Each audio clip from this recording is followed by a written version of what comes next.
I walked into a fancy steakhouse in Chicago after a long, grueling 14-hour shift. I still had my construction vest on. My boots were caked with dust, and my hands were rough and calloused from a hard day's work. All I wanted was a hot, decent meal.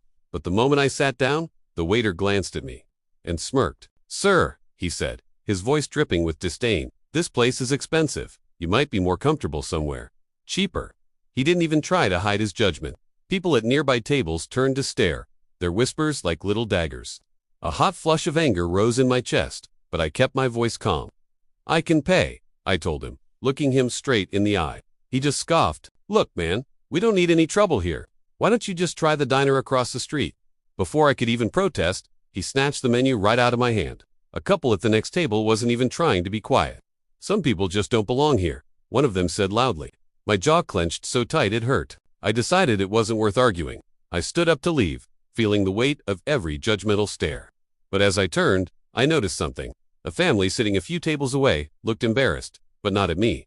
They were looking at the waiter. He wasn't done though.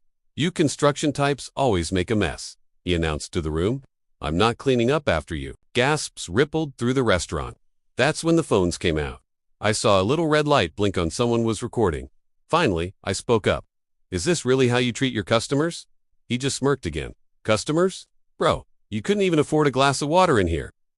Before I could say another word, the front doors slammed open with a bang. A woman in a sharp navy blazer marched inside, her face a mask of controlled fury. "Where is he?"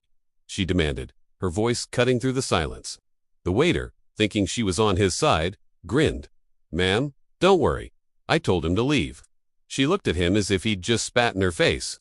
"You told him to leave?" "Yes, ma'am.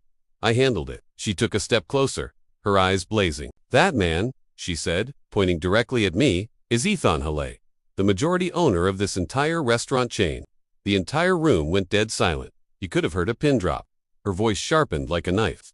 "And you just insulted him, discriminated against him, and publicly embarrassed this company." The waiter's face drained of all color. He started to stammer. "Please, I didn't," but she cut him off. "You're done. HR will handle the rest." Security guards appeared and escorted him out as the entire restaurant watched in stunned silence. The woman then turned to me.